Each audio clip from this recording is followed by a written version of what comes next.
Olá pessoal, eu sou Ludmila, bióloga e professora de ciências. Hoje eu quero falar um pouquinho para vocês como que as células se organizam na formação do nosso organismo. Vamos começar? Bom, galera, sempre que a gente está estudando novo conteúdo, vem na nossa cabeça para que eu vou estudar isso, não é assim? Nós estudamos as células para entender o princípio da organização dos sistemas do nosso corpo.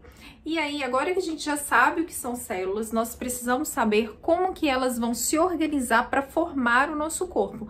Mas por que a gente precisa saber isso? Bom, vocês já ouviram falar em doações de órgãos, né? Então, quando um órgão, como por exemplo a medula, quando ela não está funcionando adequadamente, é possível tratar esse órgão com as células de outras pessoas, como por exemplo o transplante de medula óssea. Bom, pessoal, esse procedimento ele é feito através da retirada da medula do corpo de outra pessoa. Esse procedimento é simples, o médico vai fazer uma coleta de uma pequena quantidade de células da medula óssea de uma pessoa e vai injetar na veia da pessoa receptora. Através da corrente sanguínea, vão começar a se multiplicar, retomando a sua função. Bom, galera, então para manter o nosso corpo em funcionamento, em equilíbrio, nós precisamos nos alimentar bem, praticar atividades físicas, dormir. E aí a gente pensando em todas essas funções que o nosso organismo realiza, apesar do nosso organismo cuidar de várias atividades ao mesmo tempo,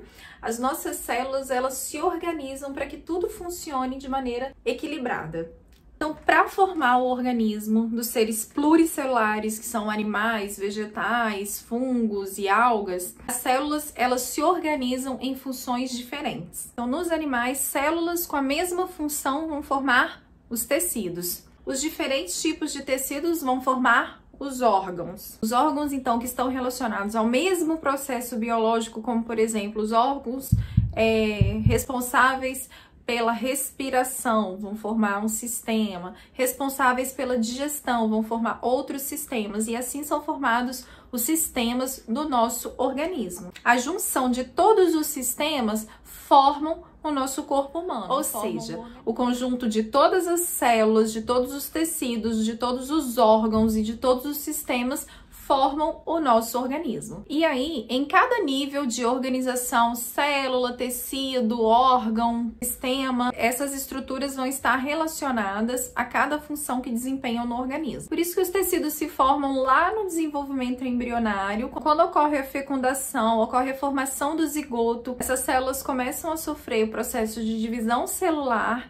e a partir desse processo, elas vão começar a se desenvolver num processo chamado de diferenciação celular, que é quando cada célula vai desenvolver a sua forma, a sua estrutura de acordo com a função que ela vai desempenhar. Os tecidos são formados porque as células que têm a mesma função se unem para desempenhar aquela determinada função. O nosso corpo humano, então, é formado por trilhões de células que formam os diferentes tecidos que, por sua vez, vão formar os diferentes órgãos. Os 4 tipos principais de tecidos existentes no nosso organismo são epitelial, conjuntivo, muscular e nervoso. Os principais. O tecido epitelial, ele possui as suas células bem unidas, ele possui a função de revestir o corpo, de absorver as substâncias, de liberar secreções através das glândulas. Ele reveste todo o nosso organismo por dentro e por fora. O tecido nervoso forma o sistema nervoso, no qual as principais células que fazem parte desse tecido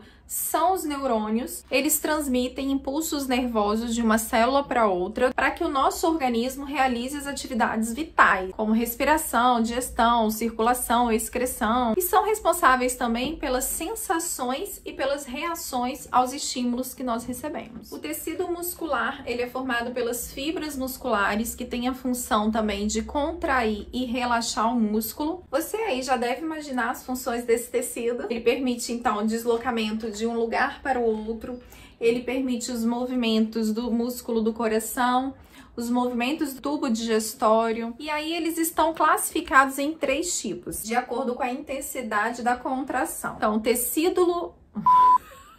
o tecido muscular estriado cardíaco, o tecido muscular estriado esquelético e o tecido muscular liso. O tecido muscular estriado cardíaco, o nome já fala, é aquele tecido que forma o músculo do coração, então ele é responsável por uma contração involuntária, rítmica e rápida. O tecido muscular estriado esquelético são aqueles ligados aos ossos, portanto, eles apresentam uma contração voluntária, que é aquela no qual eu tenho consciência do meu movimento, eu planejo o meu movimento, ela é forte e vigorosa. E o tecido muscular não estriado ou liso, que é aquele que faz parte do intestino, do tubo digestório, também é uma contração involuntária. Ao contrário do estriado cardíaco, essa contração é lenta e duradoura. Podem ver aí os três tipos de tecido muscular do nosso corpo. E o tecido conjuntivo é um outro tipo de tecido do nosso organismo, responsável por unir as estruturas do corpo, preencher espaços, formar o nosso sangue, os nossos ossos, as nossas cartilagens e armazenar gordura, entre outras funções desse tecido.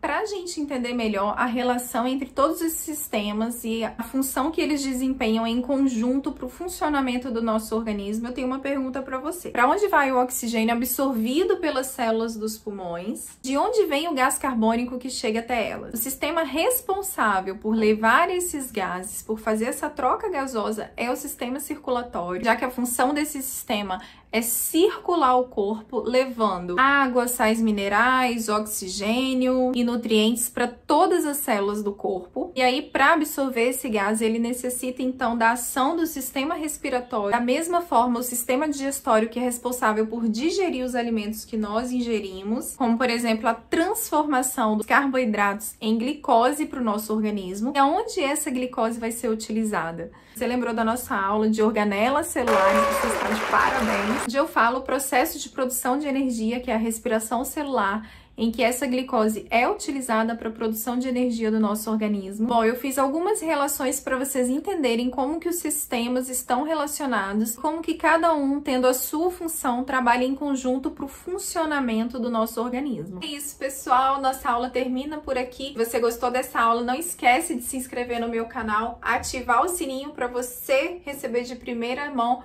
os vídeos que eu faço aqui. Beijo, até a próxima!